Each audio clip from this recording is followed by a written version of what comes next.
Mga kapatid, sa lagay ng panahon, hindi man nakikitang magla-landfall, posible pa ring makaapekto sa bansa ang super typhoon na may international name na Bavi at tatawaging Inday. At kaugnay niyan, magkakausap natin si Pag-asa Weather Specialist Grace Castañeda. Magandang tanghali sa iyo, Grace. Magandang tanghali din po, Ms. Cheryl, and sa ating po mga taga-subaybay. Ano ang update dito sa super typhoon na si Bavi? So ito pong si Super Typhoon na may international name na Bavi. Huli po itong namataan sa line 1,845 kilometers east of Central Luzon. So patuloy pa rin po itong kumikilos west-northwestward. Papasok po ito ng ating area of responsibility mamayang gabi or bukas po ng early morning. At gaano na siya kabilis? Bumilis ba yung pagkilos nito at kailan ito pinakamalapit sa kalupaan ng bansa?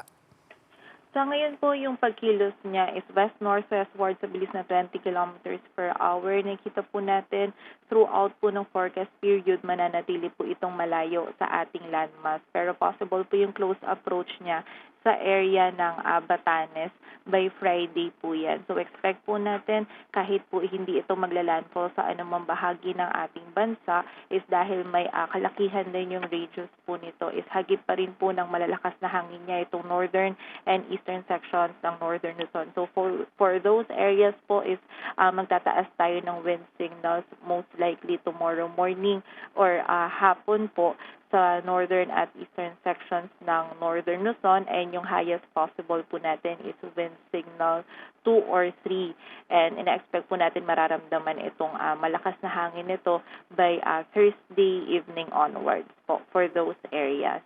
Okay.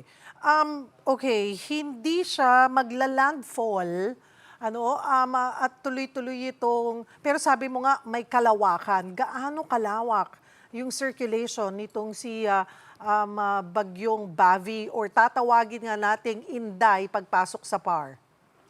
Yes po, yung radius niya po is umaabot hanggang 800 kilometers. So ito po yung radius niya, medyo malawak. Sa ngayon po, uncertain pa kung mas magiging malawak po siya sa mga susunod na araw. Kasi kung magiging mas malawak pa po siya, na-rule out din natin yung possibility na mahagip niya din itong eastern section ng southern Luzon at Visayas. Though for now po, less likely pa naman yung ganitong scenario. Nananatili siya sa super typhoon strength. Naabot niya na ba yung peak or nakikitaan nyo pang mas lalo pang lalakas? Or pagpasok ba nito sa PAR ay magsisimula ng humina?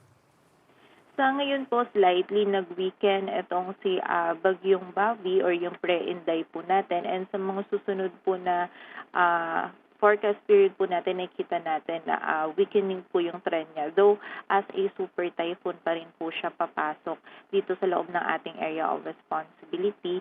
And kung mag-weaken man po siya into a typhoon, is possible po sa mga susunod na araw pa kapag malapit na po siya dito sa may area ng Taiwan or kapag yung closest niya po sa Batanes area by Friday, but still as a typhoon pa rin po natin siya nakikita. So malakas pa rin po yung kanyang intensity. Kailan magsisimulang makaapekto ito sa pag-enhance ng hanging habagat at ano-anong mga probinsya ang kailangang maghanda sa posibleng malalakas na buhos ng ulan at posibleng pagbaha?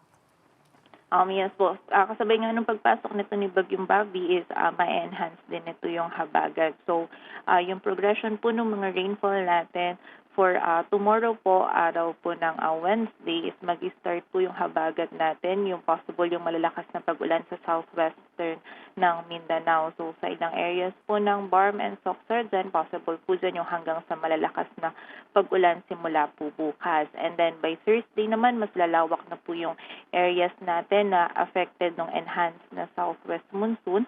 Sa western sections po ng southern Luzon, Visayas at Mindanao, possible na po dyan yung mga malalakas din ng mga pag-ulan, lalong-lalo na po sa may Occidental Mindoro, sa Palawan, sa Antique, Negros, Occidental area, and also sa ilang bahagi din po ng Guimaras pa, saka yung sa ilang area din po ng Barm. By Friday naman, mas lalawak pa po lalo yung areas. Abot na po dito sa may Metro Manila, or by Friday, abot na po dito sa Metro Manila, maging dito din sa may western section ng Northern and Central Luzon. So, sa area din po ng Zambales, Bataan, Cavite, Batangas, posible po yung hanggang sa malalakas na mga pag-ulan po dyan, maging sa area din po ng Ilocos 3 Zone, and magpapatuloy po ito hanggang Saturday and Sunday for the western section ng Northern and Central Luzon. So generally, ito pong second half ng week nito is magiging maulan yung panahon natin, lalo na sa western section po ng ating bansa. Possible po hanggang sa malalakas yung mga pag-ulan natin.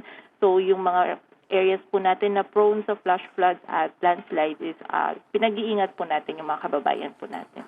Maraming salamat for the update, Grace Castañeda ng Pag-asa.